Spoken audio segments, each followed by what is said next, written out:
we're not ready to die, but it's getting bad.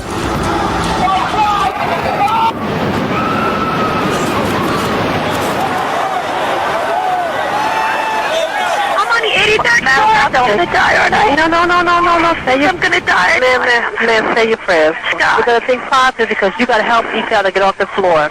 I'm now. Dying.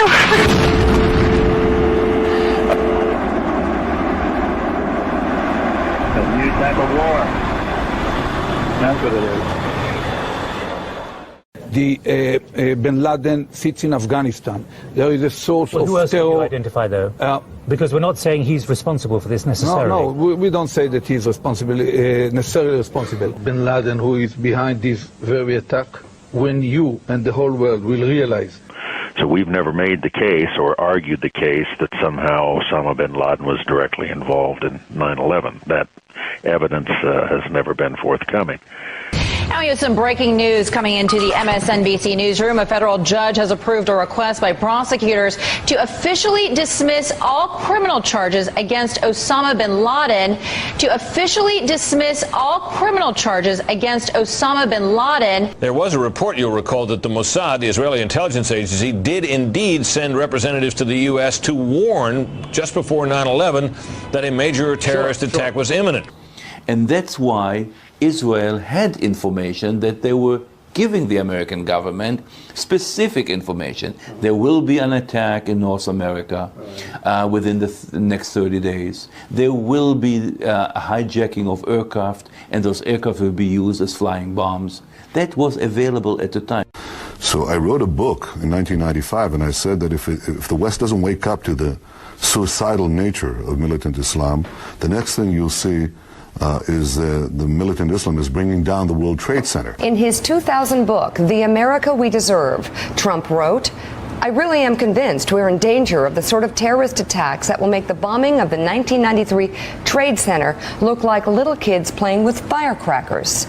Trump also mentioned the mastermind of the attack, writing, quote, one day we're told that a shadowy figure with no fixed address named Osama bin Laden is public enemy number one, and U.S. jet fighters lay waste to his camp in Afghanistan. He escapes back under some rock, and a few news cycles later, it's on to a new enemy and a new crisis. The alliance between Israel and America has always been extremely strong. It's about to get even stronger. President Trump and I see eye to eye on the dangers emanating from the region, but also on the opportunities. I think... Well, excuse me one second. You're making a connection between the Taliban and Iraq? Yes, I am. I'm saying that if you look at those who harbor terrorists, and those who support terrorists. I guess I was looking for a connection between September 11th and my understanding why we went to the Taliban is there was a connection there. They were harboring somebody that we believed did the act on September 11th. Yes, that's the first reason why you did it. Now you're going to take me from September 11th to Iraq somehow?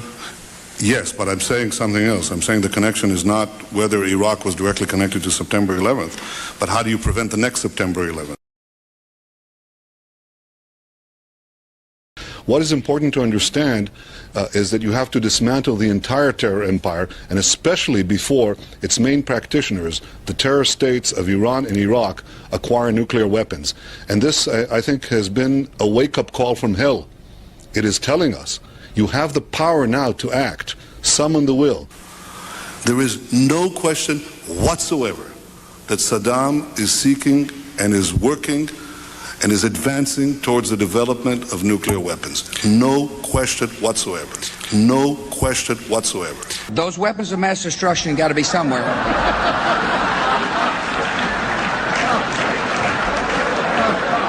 The terrorists attacked us and killed 3,000 of our citizens before we started the freedom agenda in the Middle East. They were... What did Iraq have to do with what? The attack on the World Trade Center. Nothing. The efforts that he's making at producing weapons of mass destruction, we in Israel have known this for a long time. We've shared this intelligence with the United States. If you take out Saddam's regime, I guarantee you that it will have enormous positive reverberations on the region. Do you think that the U.S. or UN forces should have moved into Baghdad? No. Once you got to Iraq and took it over, and took down Saddam Hussein's government, then what are you going to put in its place? That's a very volatile part of the world, and if you take down the central government in Iraq, you can easily end up seeing pieces of Iraq fly off. Part of it the Syrians would like to have to the west. Part of eastern Iraq the Iranians would like to claim, fought over for 8 years. In the north you've got the Kurds, and if the Kurds spin loose and join with the Kurds in Turkey, then you threaten the territorial integrity of Turkey. Listen to a terrorist threatening his own country. The streets of America shall run red with blood. He was a suburban California kid, a lover of heavy metal, who became one of the most wanted men on the planet. The grandson of a Jewish doctor. Adam Perlman morphed into Adam Gadon, the American mouthpiece of Al-Qaeda. September 11th demonstrated that America is not invincible. It began when this woman was watching the Twin Towers burning from her apartment in New Jersey. She noticed 3 men on top of a van, posing for pictures with the towers burning in the background. And I could see that they were like happy. You know, they didn't look shocked to me. You know, they didn't look shocked. I thought it was very strange. The witness called police, who stopped the van hours later and arrested 5 men. All 5, it turns out, were Israeli. They were turned over to the FBI.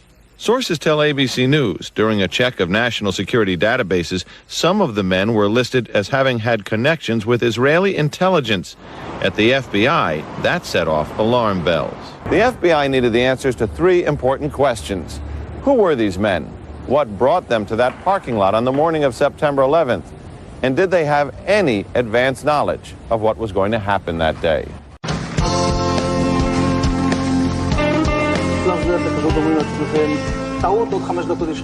And at that point, we were taken for another round of questioning, this time related to our allegedly being members of Mossad. The fact of the matter is, we are coming from a country that experiences terror daily. Our purpose was to document the event.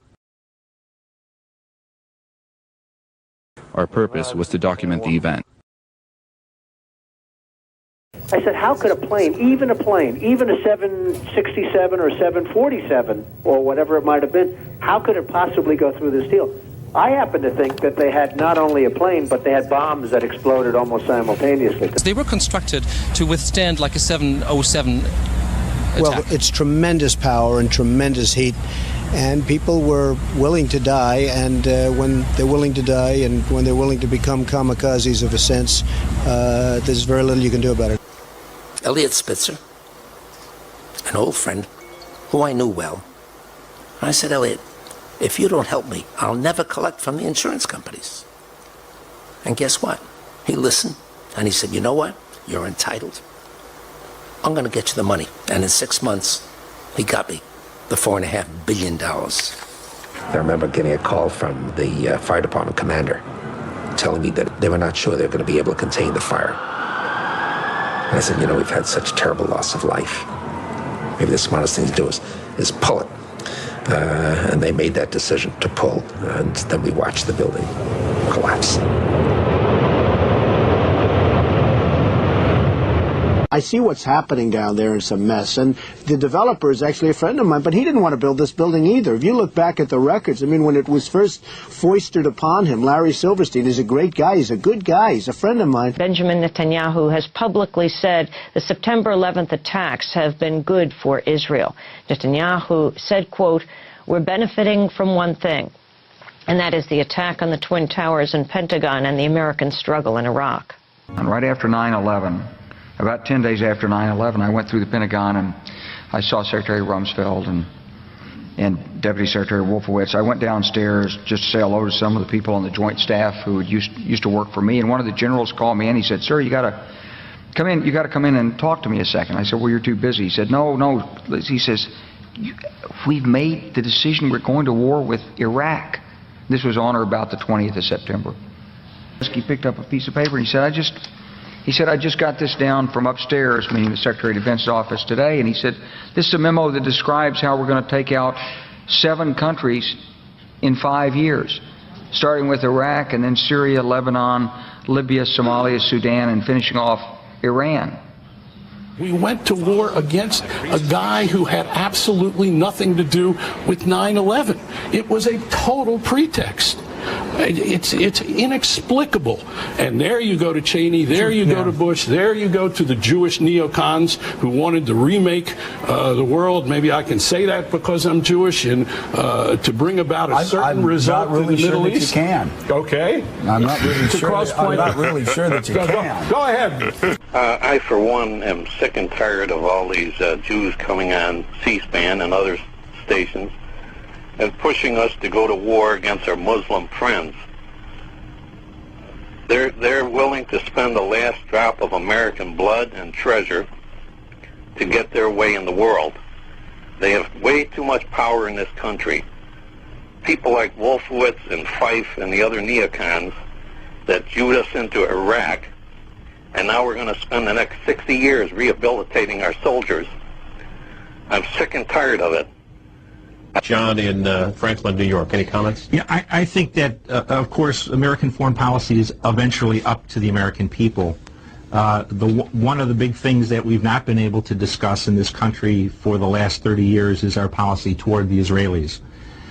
Whether we want to be involved in fighting Israel's wars in the future is something that Americans should be able to talk about. They may vote yes. They may want to see their kids killed in Iraq or Yemen or somewhere else to protect Israel. But the question is, we need to talk about it. Ultimately, Israel as a country is of no particular worth to the United States. It doesn't. You mean strategically? We have no. They have no resources we need. Their manpower is minimal. Their association with us is a negative for the United States. Now that's a fact. Was it Israel's interest that caused them to bomb and kill 37 innocent Americans on the Liberty? They shouldn't be called an ally. They don't deserve it. 4 days into the 1967 Six-Day War, these men witnessed and survived one of the most deadliest attacks on an American vessel by a close U.S. ally, Israel. The torpedo entered the ship right about here. 42 years ago, Israeli jet fighter planes and torpedo boats bombarded an American intelligence Navy ship, the USS Liberty, with a series of attacks. The assault lasted 2 hours. According to survivors, killed 34 crewmen, injured over 170 others, and nearly sunk the ship. The whole story of it being an accident is just not true. Although for decades the Israelis insist the incident was a case of friendly fire, the victims of the attack confirmed the Israelis were fully aware they were attacking an American ship. Israel claims that they were not flying a flag and that was a mistaken identity, but I know for myself that we were flying a flag. A lot of it we believe was covered up, that it was an intentional act by Israel to sink the ship with all hands, no survivors. Why do you think they would have bombed the ship? Their next plan was to attack the Golan Heights.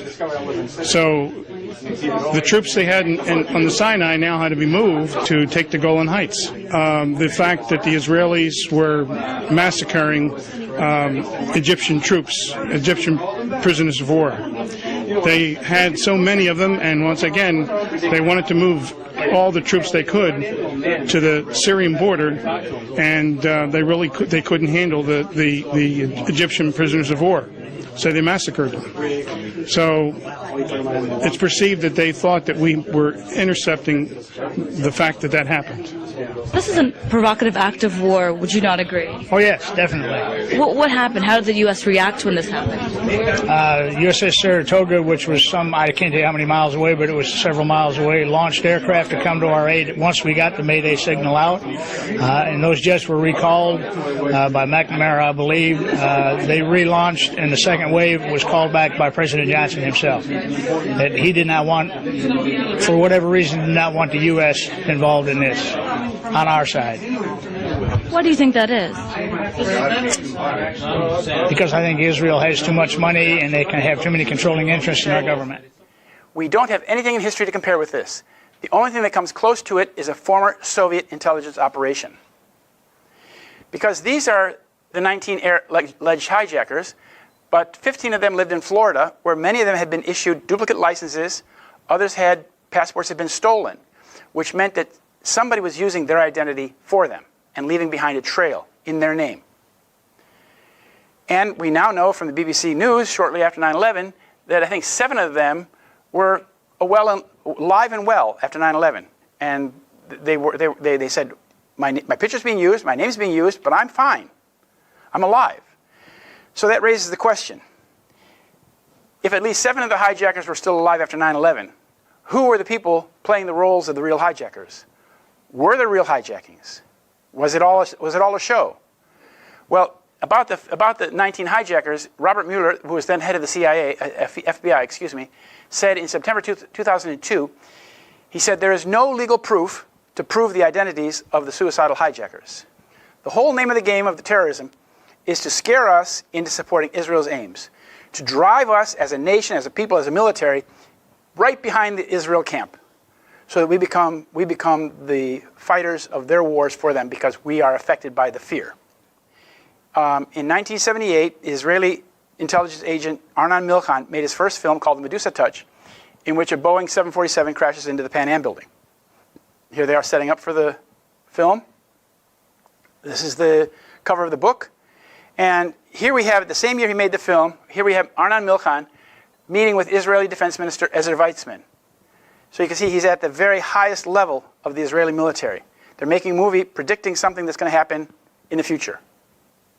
Here he is. He's a big Hollywood producer, made JFK, Pretty Woman, Brazil, other films.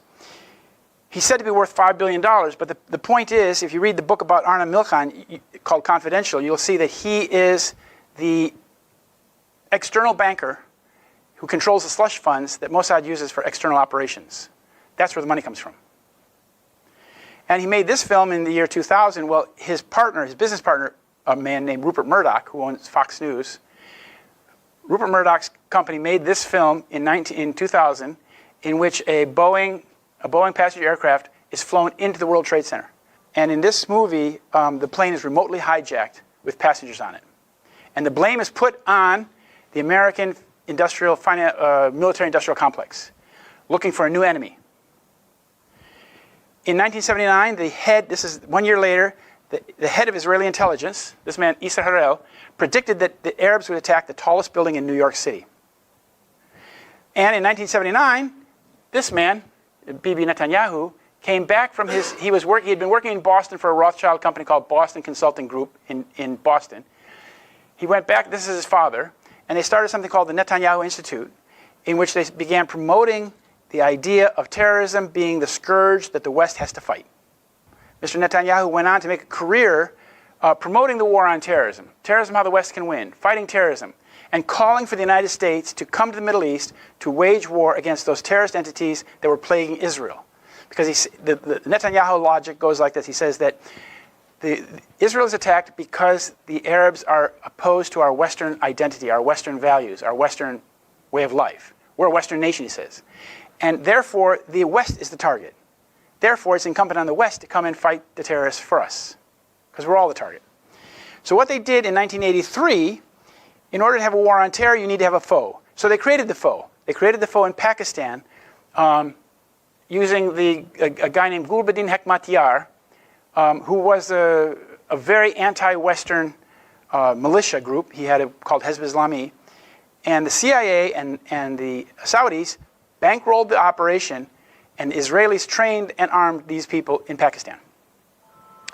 It was done in 1983, in 85 it began, when this man, Ehud Barak, was the head of Israeli military intelligence. And they sent their men and weapons they had taken off the battlefield of Lebanon, took them to Pakistan, and trained these characters, people like Osama bin Laden, in the arts of terrorism. And in 1983, it was done with Charlie Wilson, this congressman from Texas. He's the one who led the whole thing. And he arranged with the Israelis to provide the weapons and the trainers in Pakistan.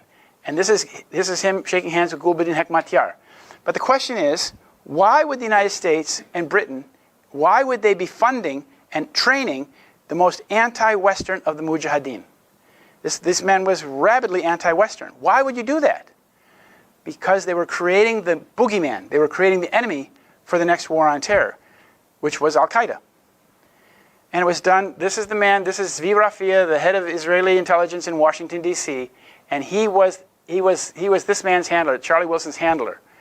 And This man, Zvi Rafia, used Charlie Wilson's office as if it were his own office. And this is the Hebrew-speaking double agent named Ali Mohammed, who was Osama bin Laden's first trainer. Now, he's supposedly Egyptian, but he speaks fluent Hebrew. Where did he learn the Hebrew? He's a double agent. So he was working with the Israelis, training Osama bin Laden, and creating this. And this guy, he set up the cell that bombed the U.S. embassies in Africa. He trained the men who were blamed for bombing the World Trade Center in 1993, and he trained the men who killed Rabbi Kahana in New York City. And then he was finally arrested and put in jail for bombing the embassies in Africa. He was put in a federal penitentiary in this country, from which he disappeared without a trace. And this is the Gulbuddin's gang. This is when they became Al-Qaeda in 1994. The Arabs became Al-Qaeda, and the Pashtun speakers became Taliban. Then Israeli Mossad got the contract for the World Trade Center in 1987, a security contract, anti-terrorism security contract. And it went to this man, Avraham Shalom Ben-Dor. He was the head of Shin Bet. He was involved in a murder in Palestine, in Israel, of a couple Palestinians, and he came to America and was the president of this company, Atwell Security, who got the contract for the World Trade Center. But when the Port Authority discovered, this is Zvi Malkin and Shalom Ben-Dor, when the Port Authority discovered that this man was using a fake name and he'd been convicted of murder in Israel, they tore up the contract. Had they not torn up the contract in 1987, 9/11 probably would have happened in the 1980s or early 1990s. But they were rejected by the Port Authority. They didn't go home to Israel. They didn't give up the plan. They went to work for a couple American Jews who did have inside in the Pentagon, Maurice Greenberg and Jules Kroll. And Jules Kroll had a company called Kroll Associates who got the security contract for the World Trade Center in 1993 after the first bombing. And at that point, Shalom Ben-Dor was working for him. And in 1992, this son of a terrorist, this is Rami Emanuel, mayor of Chicago right now. His father was a member of that Stern gang, the Leahy gang. This man became the senior advisor to Bill Clinton. This is the guy that set up the whole Lewinsky thing, but he was also instrumental. He was the Mossad's man in the White House, so that he made sure that the right people got appointed to the bench, the right appointments were made under Clinton to make the 9/11 project move forward. And then this ideation of the war on terror, or of the 9/11, came out in this article in Foreign Affairs, in which Philip Zelikow, John Deutsch, and Ashton Carter wrote about catastrophic terrorism, how this would be something that could happen next month. And in this article, they had a study group. They imagined the transforming event. They imagined the event like 9/11 that would change America fundamentally, change our policies, our foreign policy, our domestic policy, change the nation. This was printed in Christmas 1998. Two of the authors, Ashton Carter and John Deutsch, worked for a company called Global Technology Partners, which is an exclusive affiliate of Rothschild North America. I point out these Rothschild connections because there are, throughout the entire saga, you find that one step removed from the crime, you find a Rothschild connection.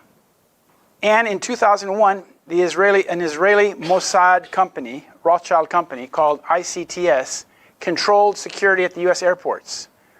They ran the company that either let these guys on the airplane or didn't. But their company was excused from the process, and so we'll never know unless we have some change in the attitude about 9/11. And then in July 2001, Zionists, that's strong supporters of Israel, got the lease for the World Trade Center. It became their property. And that was done through a man named Ron Lauder, the son of Estee Lauder. And in Israel, he works together with Major General Daniel Rothschild at Mossad University. He has a school there, and he runs the Institute for Policy and Strategy. This man was put in charge of privatizing New York property for Governor Pataki. He oversaw the privatization efforts of New York State, in which they decided to privatize the World Trade Center, because the World Trade Center was public property prior to 9/11. And then it went from the Port Authority, this man, Lou Eisenberg, he transferred, after negotiations, the property to this man, Larry Silverstein. But these men are connected through something called the UJA Federation of New York, which is a Zionist fundraising operation, where he's the national chairman and he is on the board of the planning board. And again, Larry Silverstein, the man who got the World Trade Center lease for 99 years, is this man here. He had weekly phone calls every Sunday afternoon with Benjamin Netanyahu. Then in July 24th, 2001, he got the keys to the front door of the World Trade Center. This is what was left 5 weeks later.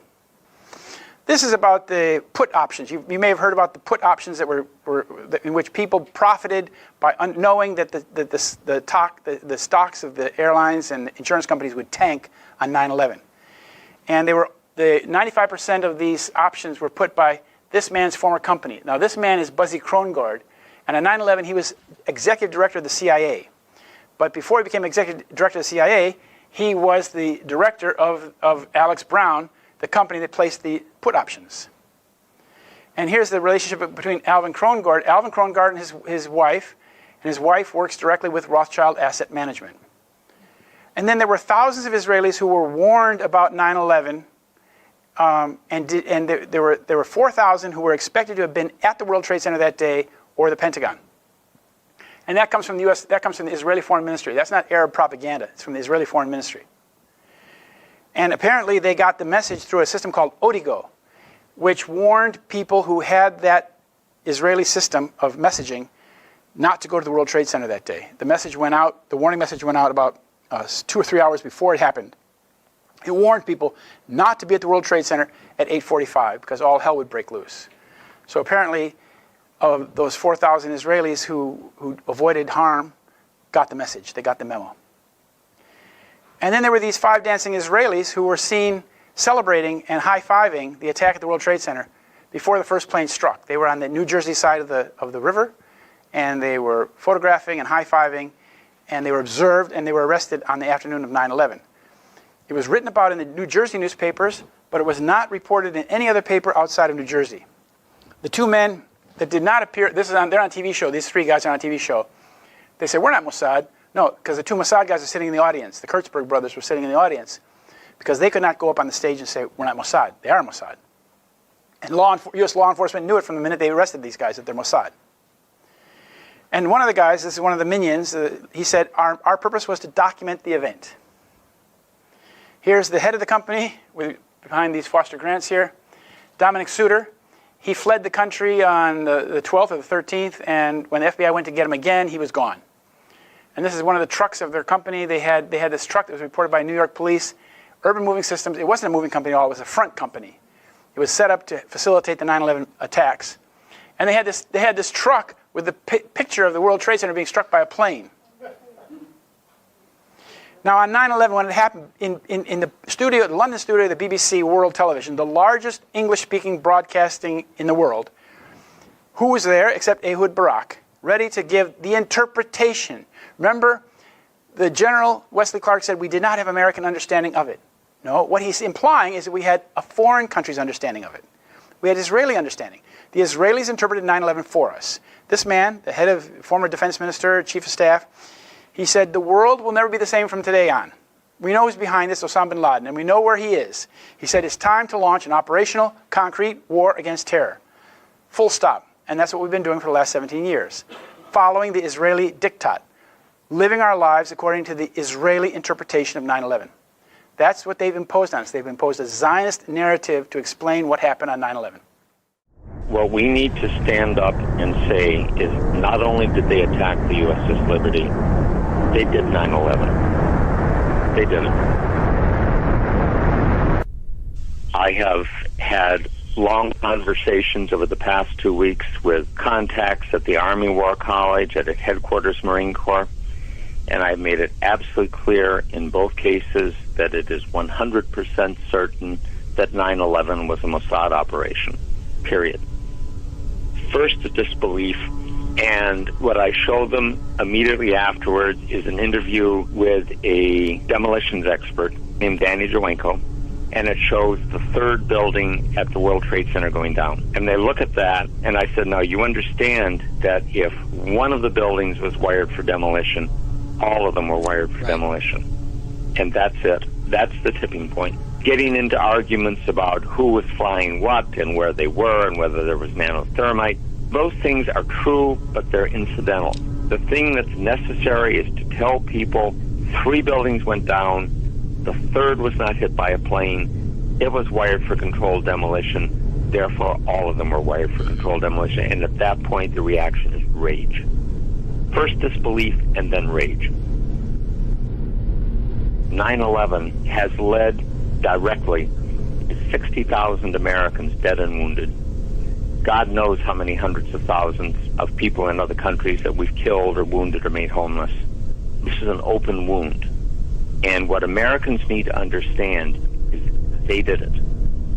They did it. And if they do understand that, Israel's going to disappear. Israel will flat-ass disappear from this earth. I sent a film to one of my colleagues, and it basically had Americans grieving over their dead, coming back. And I showed one of them, it was a woman just wrenched by grief, over her dead soldier. And I said, if Americans ever know that Israel did this, they're going to scrub them off the earth. And they're not going to give a rat's ass what the cost is. They are not going to care. The first thing, Mark, is astonishment. They didn't know. They truly didn't know. And these are not unintelligent people. They really didn't know. And the next statement is rage. Real rage. The Zionists are playing this as truly an all-or-nothing exercise. Because if they lose this one, if the American people ever realize what happened, they're done. The military has not been bought. The military is loyal, but it has not been bought. And if it ever understands this, really, really deeply understands this, and this is what I got when I put some of these things to the Army War College and to Headquarters Marine Corps. I mentioned to a contact at Headquarters Marine Corps, I said, they did 9/11. And it was, you don't mean it. I said, absolutely. And if they ever understand that, these people are history. Completely shocked. Unbelievable. Right, that's the view from the Palestinian side. Joining me now here in the BBC World studio is the former Israeli Prime Minister Ehud Barak, who's in London at the moment. Mr. Barak, welcome to BBC World. First, your reaction, having heard what's happened. At least 4 planes have been hijacked, and there may be more. The world will not be the same from today on. I don't know who is responsible. I believe we will know in 12 hours. Bin Laden sits in Afghanistan. There is a source of who else terror. Can you identify, though? Because we're not saying he's responsible for this necessarily. No, we don't say that he's responsible. Every simple step, crossing borders or going on a plane or on a ship, will become more complicated. It's a time to launch a operational, concrete war against terror, even if it takes certain pains from the routine activities of our normal society. This is the time to deploy a globally concerted effort led by the United States, the UK, Europe, and Russia against all sources of terror consistently along 6 or 10 years. Iran, Iraq, Libya, North Korea. This is the only way. Without this clarity of purpose, there will be no world order, no world order possible.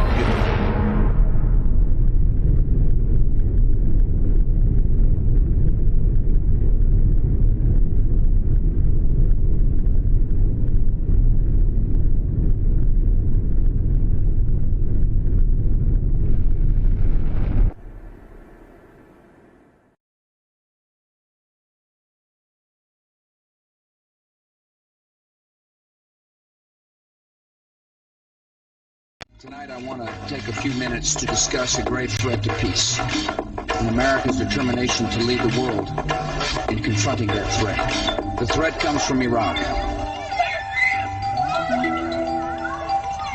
Meanwhile, in Iraq,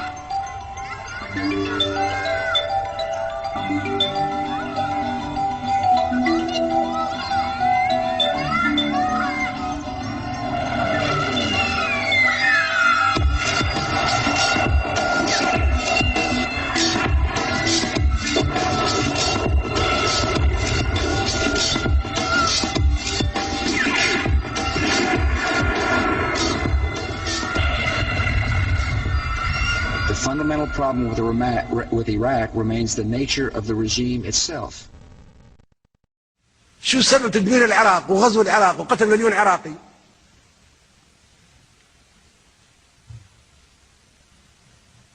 وخلاص لقانا الامريكان يجاوبونا على السؤال اللي حاير، لماذا العراق؟ شو سبب؟ بن لادن عراقي؟ ما هو عراقي، اللي ضربوا نيويورك عراقيين؟ ما هم عراقيين. اللي ضربوا البنتاغون عراقيين؟ ما هم عراقيين. في أسلحة دمار شامل عند العراق؟ ما عنده. وحتى لو عند العراق أسلحة دمار شامل، باكستان عندها قنبلة ذرية، والهند عندها قنبلة ذرية، والصين وروسيا وبريطانيا وفرنسا وأمريكا، ما كلها عندها قنابل ذرية. كلها بيدمروها. كويس؟ فندمر كل الدول اللي عندها أسلحة دمار شامل. تجي قوة أجنبية تحتل دولة عربية وتشنق رئيسها واحنا نتفرج عليهم ونضحكوا. وليش ما نحقوا في شنق صدام حسين؟ كيف يصير حرب يشنق ورئيس دولة عربية عضو في الجامعة العربية؟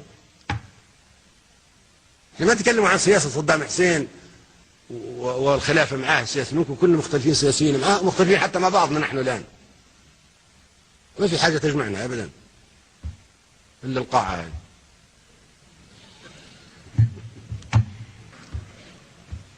ليش ما يكون فيها تحقيق في مقتل صدام حسين؟ قيادة عربية بالكامل تقتل تشنق في المشانق، راح نتفرج. لماذا؟ ما ممكن الدور جاي عليكم كلكم. نعم. ليش أمريكا قاتلت مع صدام حسين ضد الخميني؟ كان صديقها. تشيني كان صديق لصدام حسين.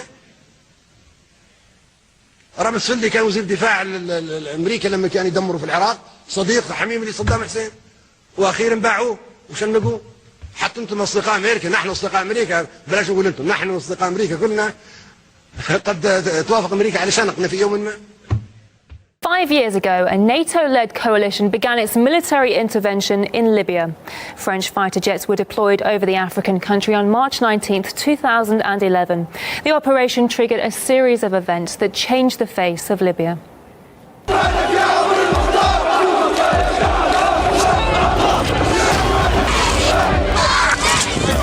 Muammar Gaddafi has lost the legitimacy to lead. He must leave. No-fly zone.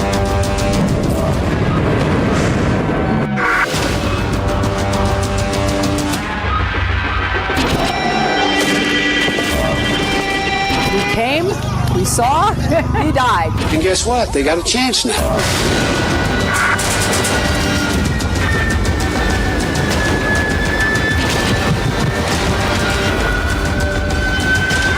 We offered a lot more than they were willing to take. Well, more speculation has been raised on the reasons for NATO's intervention in Libya. And as RT's Laura Emmett reports, the organisation may have been trying to prevent Gaddafi from burying the American buck.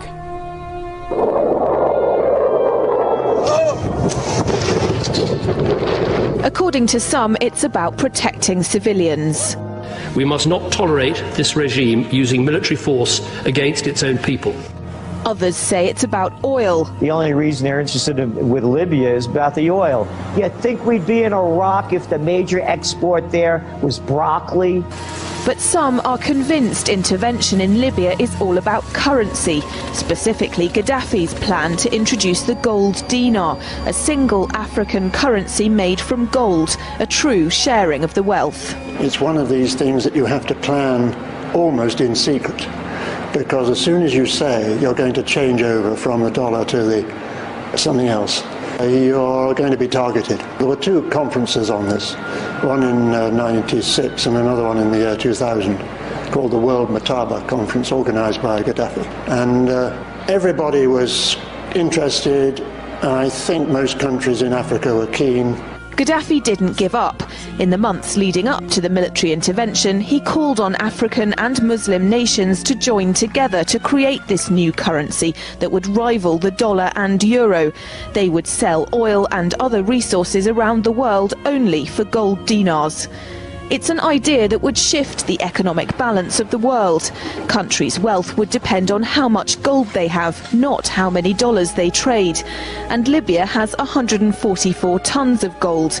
The UK has double that, but 10 times the population. Gaddafi had an intent to try to reprice his oil or whatever else the country was selling in the global markets and accept something else as a currency, or maybe launch a gold dinar currency. Any move such as that would certainly not be welcomed by the power elite today who are responsible for controlling the world's central banks.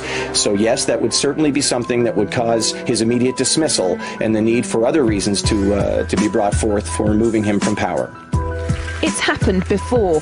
In 2000, Saddam Hussein announced Iraqi oil would be traded in euros, not dollars. Sanctions and an invasion followed. Some say because the Americans were desperate to prevent OPEC from transferring oil trading in all its member countries to the euro. The UK's gold is kept here in a secure vault somewhere in the depths of the Bank of England. As in most developed countries, there's not enough to go around. But that's not the case in places like Libya and many of the Gulf states. A gold dinar would have given oil-rich African and Middle Eastern countries the power to turn around to their energy-hungry customers and say, sorry, the price has gone up and we want gold. Some say the US and its NATO allies literally couldn't afford to let that happen. Laura Emmett, RT, London. For more than 4 decades, the Libyan people have been ruled by a tyrant, Muammar Gaddafi. When you go to Libya, you get free education. I'm talking about college education, free healthcare. And today they're telling us that Gaddafi is killing his own people, but yet he's the same one who's giving them everything. Free education, free healthcare, feeding his own people, and killing them again. Does that make sense to you? Colonel Gaddafi came to power in 1969.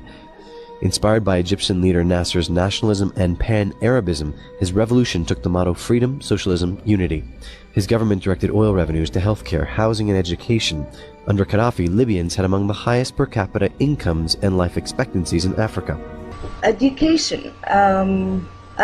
Education is free for everybody, even if you're a foreigner. You can go to school for free until you get your PhD or honor chair, PhD. You can go as far as you want and you don't pay a penny except your pencils and notebooks, and they're still supported by the government. Basically you pay fraction of the real price, and that's applied to the food, applied to the supply, to the cars, and all necessary things in life. You know? Nothing? No, nothing. No. Free. It's free, you know. Education in Libya free. When you say free, do you mean no money at all? Does free mean free in Libya? Yes, free, yes. When the revolution in 1969 happened, the first thing Gaddafi says that rent is a very, very terrible thing for families. So, and having a house, owning a house, it's a basic human right, and nobody has to pay a rent. My dad never paid a rent. We stayed in our house, our own house, because we have a house, and it's our right as human beings. When you are newlywed and you don't yet have a job, you get free apartments. Libya is a beautiful country. Are there billions of dollars that he's spending building homes, building apartments for his people? Yes. Libya, it's a vast country, hot, dusty, and dry, 90% desert. So you may be surprised to know there's a huge river flowing beneath it, a vital source of drinking water for Libya's cities, a man-made river that could one day even turn desert into farmland. أول شهر الواد في شي 18 شيش ماتوا اللي قاعدين بيرسموا الحكومة. يعني هذه نعمة من نعم الله حتى. بيوتكم تو فيها؟ لا فيها المية. كلها المدينة خدمة طاقة فيها من الحد إلى الحد. عندنا الخزانات يدروهم. Next things come to mind about my leader, Muammar Gaddafi. is the man-made river, which was a great miracle in my country, that it's most of it desert and we don't have water. And he managed to get the water out of the desert and spread it all over Libya so we can have good water, so our food would taste better. Has Gaddafi used the oil money to build Libya? Yes. Did Gaddafi use oil money and discover water under the Sahara Desert and brought that water to the surface and brought water from Benghazi all the way to the border almost of Tunisia? Did he impose farming in the desert so that they could feed their own people? Yes. Gaddafi began attacking his people. رئيس الاستخبارات نسميك بالاسماء عبد الله السنوسي، ابو زيد دوردة، تهامي خالد، كانت اجتماعات مكثفة للتعاطي والتعامل مع.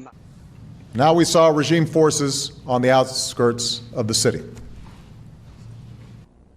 Is it that you're so concerned over the blood that is being shed in Libya when you look the other way when the Israeli Defense Force was bombing the innocent people of Gaza? Unarmed men, women, and children, but our government looked the other way? You looked the other way when the Israeli Defense Force went into Lebanon thinking that they were going to have an easy victory? Then you had to come out with your tail between your legs? Don't tell me and wise black people or white people that you're interested in black suffering. Where were you in Rwanda? Where are you in the Congo? Why did you go to Darfur? Because oil is there. No. You don't want to save the Libyan people. That's your noble motive to hide your wicked agenda. Go to hell, Obama. We're not afraid from you. We're not afraid. We are with Muammar Gaddafi. This is the Libyan people, not you. This is the Libyan people. All the Libyan people with Muammar Gaddafi. Muammar Gaddafi, our leader. We will not let him go, and he will not go. There's no revolution after Muammar Gaddafi revolution. There's no revolution. The only revolution that's in the Muammar Gaddafi revolution. Go to hell, Sarkozy and Obama. Keep bombing, keep losing your money. We're not afraid. We are with Muammar Gaddafi. We are with Muammar Gaddafi. You should understand this word. We are with Muammar Gaddafi. All the Libyan people with Muammar Gaddafi. You are nothing, Obama. You are nothing. And the NATO, where is the safety that the NATO talk about? Where is the democracy of your country? Leave us, leave alone. Leave us, leave us. Let us live in peace. Let us live in peace. We won't live in peace. And peace with Muammar Gaddafi. Muammar Gaddafi, give us the safety. Give me the freedom. Give me the freedom. Give the Libyan people the freedom. The Libyan people have been ruled by a tyrant. Tonight and forever, light shine on, making our faces red. By a tyrant. Everyone is moving like waves make an ocean on. Everybody's singing, yes, this is the next. Libyan people have been ruled by a tyrant.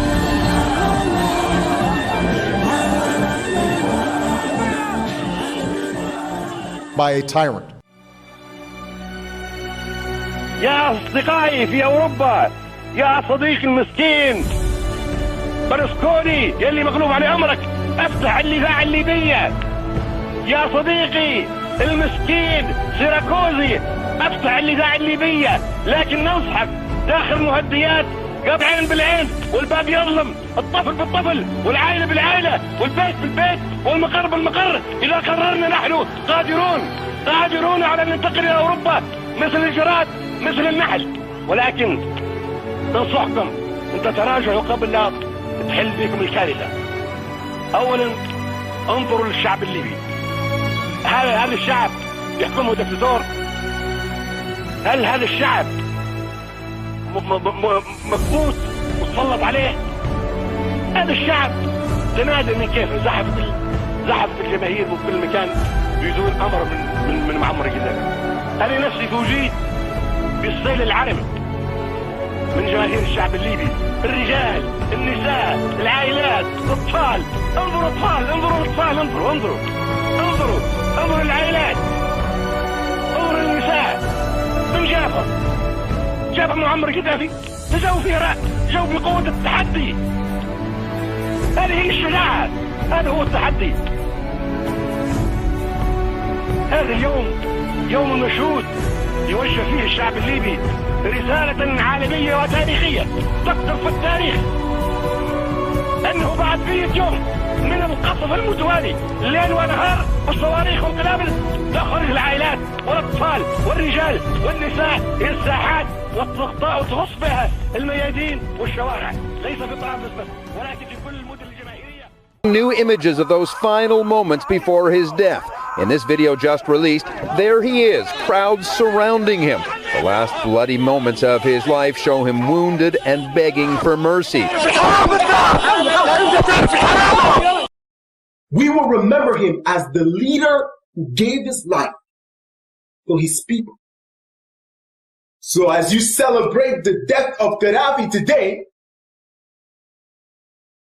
future generation will remember that Gaddafi gave his life on the battlefield.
Libya went from being one of the richest nations in Africa to one of the most troubled. Tonight I want to talk to you about Syria, why it matters, and where we go from here. Over the past 2 years, what began as a series of peaceful protests against the repressive regime of Bashar al-Assad has turned into a brutal civil war. Over 100,000 people have been killed. Millions have fled the country. وبهذه المناسبة أقول لأخي عبد الله يعني 6 سنوات وأنت هارب وخايف من المواجهة، ما تخاف، بس نقول لك بعد 6 سنوات ثبت أنك أنت اللي كذا براك والقبر قدامك، وأنت هو اللي صنعتك بريطانيا وحاميتك أمريكا. يا أخ معمر فيه رؤساء يتكلمون.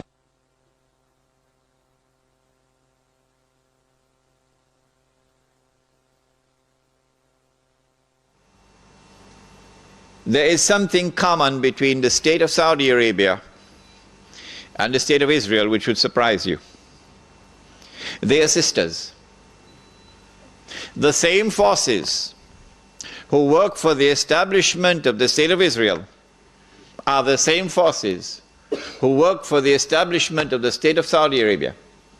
The same forces who have kept Israel alive today and guaranteed Israel's security are the same forces who have kept Saudi Arabia alive today and has guaranteed Saudi Arabia's security. Wahhabism and Saudi Arabia's ruling House of Saud have been intimately and permanently intertwined since their births. Wahhabism created the Saudi monarchy, and the House of Saud spread Wahhabism. One could not have existed without the other. Wahhabism gives the House of Saud legitimacy, and the House of Saud protects and promotes Wahhabism. The two are inseparable because each supports the other and depends on it for survival. Although Ibn Abdul Wahhab is considered to be the father of Wahhabism, it was actually the British who initially impregnated him with the ideas of Wahhabism and made him its leader for their own sinister purposes to destroy the Muslim Ottoman Empire. British clandestine acts to disintegrate the Ottoman Empire were intensified at the dawn of the 20th century, and Brits were aware that the Wahhabi House of Saud was one of the most lethal weapons against the empire. Known in the West as Ibn Saud, the Wahhabi ruler Abdulaziz was well loved by his British masters. Many British officials and emissaries in the Persian Gulf area frequently met or interacted with him and generously supported him with money, weapons, and advisors.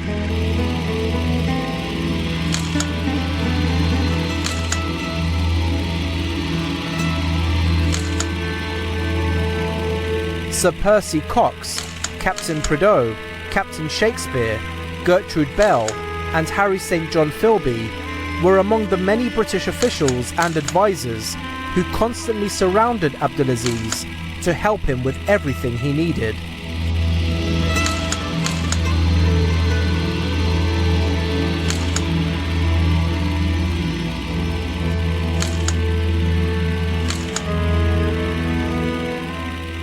With British weapons, money and advisors, Abdulaziz was able to gradually conquer most of the Arabian Peninsula in a ruthless manner under the banner of Wahhabism to create the third Saudi Wahhabi state, known today as Saudi Arabia.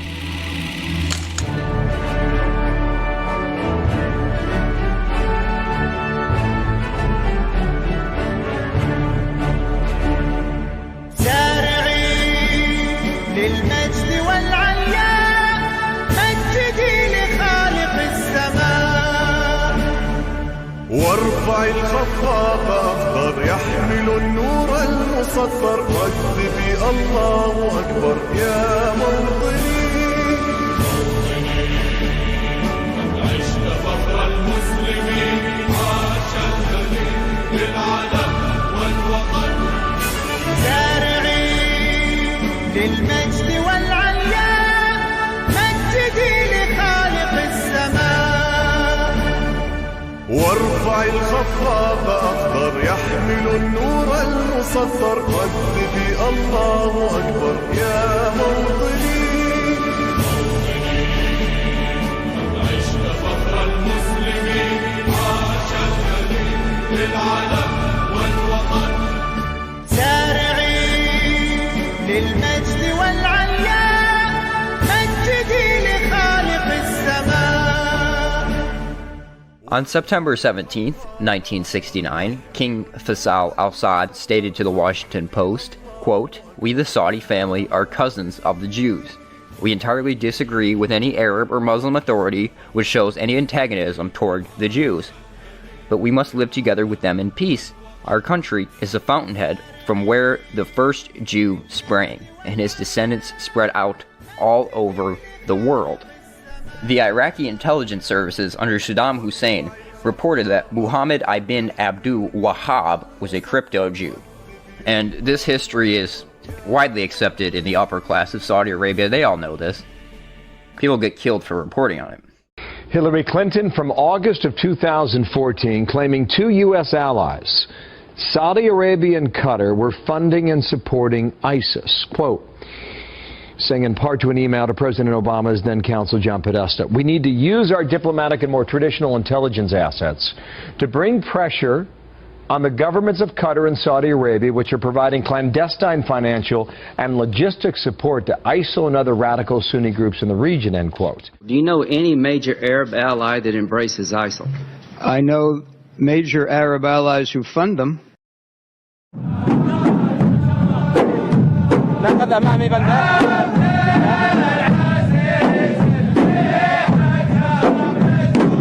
King Salman also presented Trump with a gilded necklace and medal. But today's real business was the signing of a $110 billion arms deal between the two countries. Tremendous investments into the United States, and our military community is very happy, and we want to thank you and Saudi Arabia. But hundreds of billions of dollars of investments into the United States and jobs, jobs, jobs.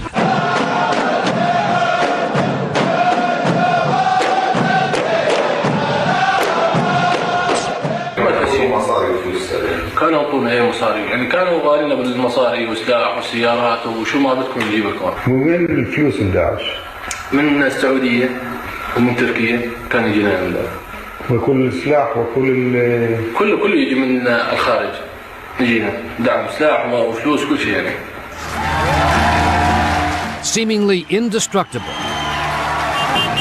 which has made the Toyota Hilux a truck of choice in war zones around the world, including by ISIS. Their propaganda videos show convoys made up mostly of Toyota Hilux pickups and Land Cruisers. U.S. counterterrorism officials asking, why are ISIS fighters driving so many similar trucks, and where are they getting them from? Look at these images. ISIS fighters riding in Toyota pickups and Toyota Land Cruisers. Authorities now asking the automaker, can they help officials figure out why ISIS has so many Toyotas?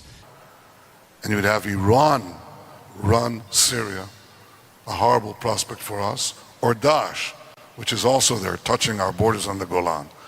When two of your enemies are fighting each other, I don't say strengthen one or the other, I say weaken both, or at least don't intervene, which is what I've done. I've not intervened. I have acted several years ago, and I think I was the first country to do that, to put a military hospital 10 yards away from our border with the Golan, with Syria. You say no preference. There have been reports that Israel's been treating wounded Syrian rebel fighters in its hospitals on the border, including fighters from Nusra Front, which is, of course, the al-Qaeda proxy in Syria. Do those reports worry you that Israel's helping wounded al-Qaeda-aligned fighters?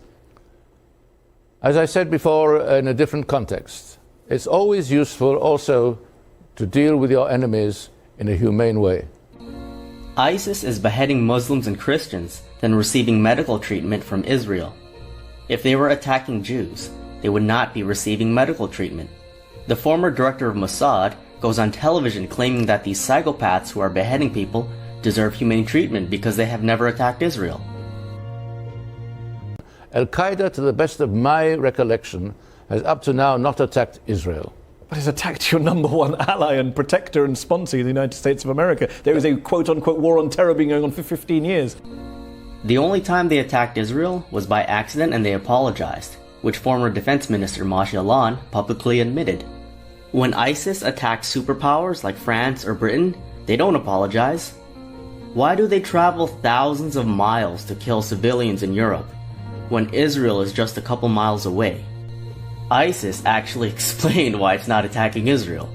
The Islamic State said in its weekly newspaper that it has not focused on attacking Israel because it does not believe the Palestinian cause is more significant than other issues affecting Muslims. ISIS is burning Palestinian flags. ISIS is beheading and raping Palestinians. An ISIS leader was arrested in Libya and was discovered to be a Mossad agent.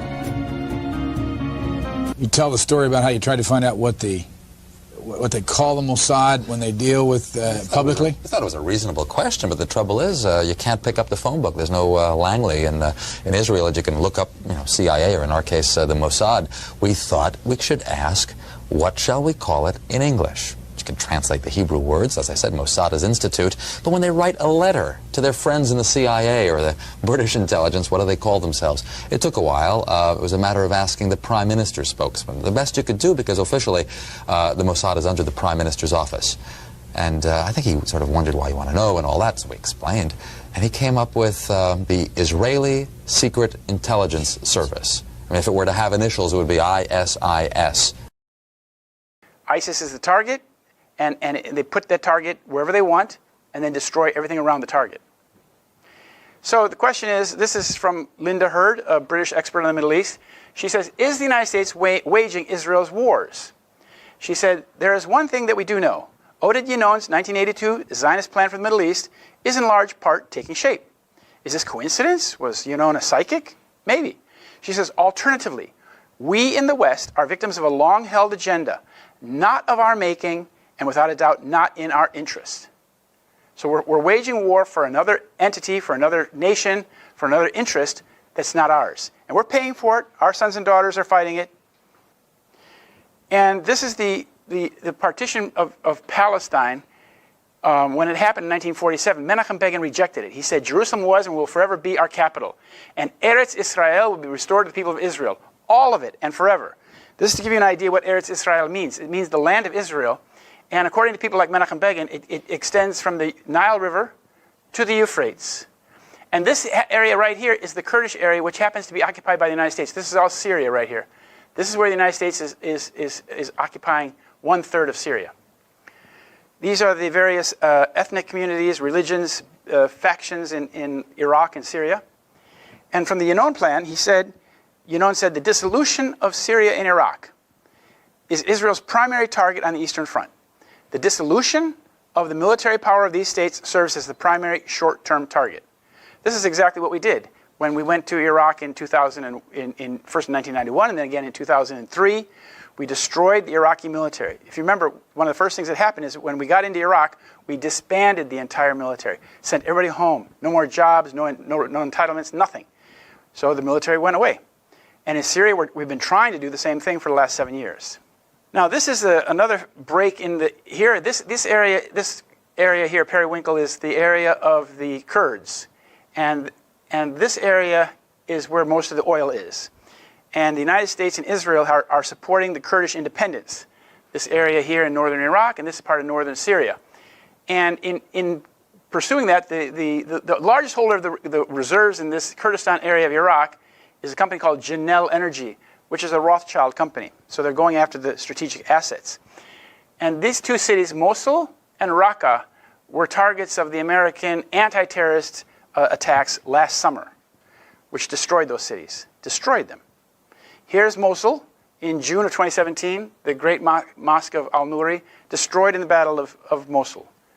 The Americans put our artillery around the cities and just pounded them for months. And that has a price. Here's Syria, the other city in Raqqa, in Syria, October 2017. At least half the city is totally destroyed. Now here you have to understand that these are on the edge of the Kurdish area, but these cities are, Mosul is the second biggest city in Iraq. They contained a lot, they were inhabited by a lot of Sunni Muslims. And that's why they were pounded. So we said we were fighting ISIS, but under the pretext of fighting ISIS, we destroyed the cities and pushed a lot of people into become refugees. The northern part of both Iraq and Syria are peopled by the Kurds. And this was the leader of the Kurdish movement in Iraq. He resigned shortly after his failed attempt to separate the country. But I'm showing you the relationship with Israel. Here's his father, Mustafa, meeting with the Mossad chief in 1966. Here's his father in Israel meeting with Moshe Dayan. And this is the Israeli flag flying along with the Kurdish flag in a protest or a rally in Erbil. But just think of it.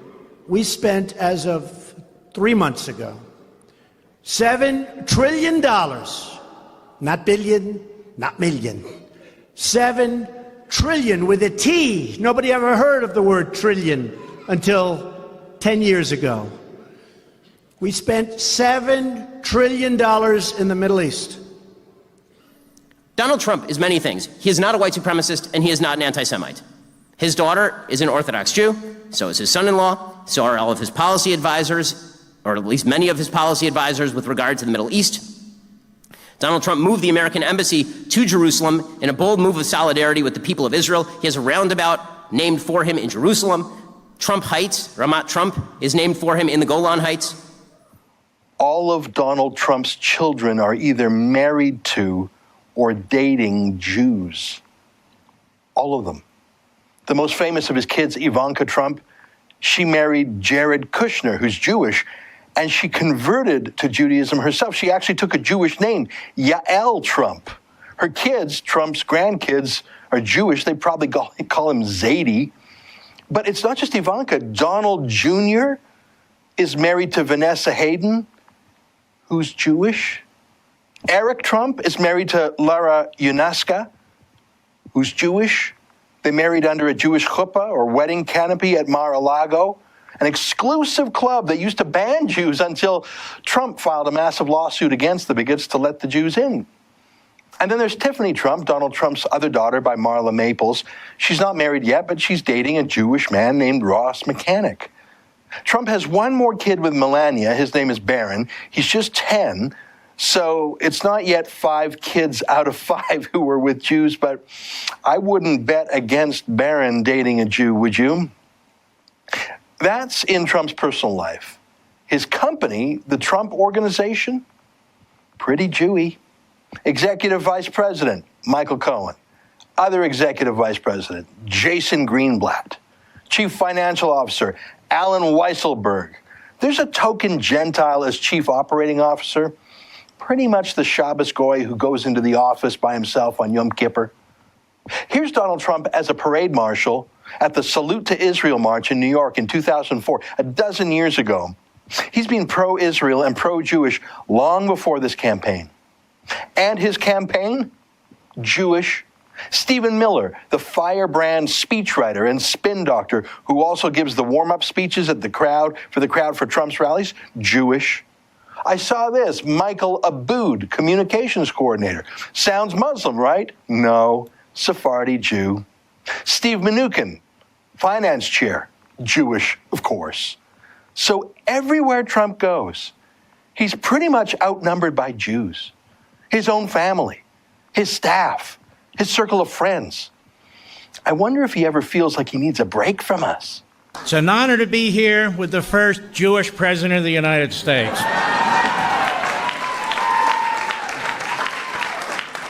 My fellow Americans, a short time ago, I ordered the United States Armed Forces to launch precision strikes on targets associated with the chemical weapons capabilities of Syrian dictator Bashar al-Assad.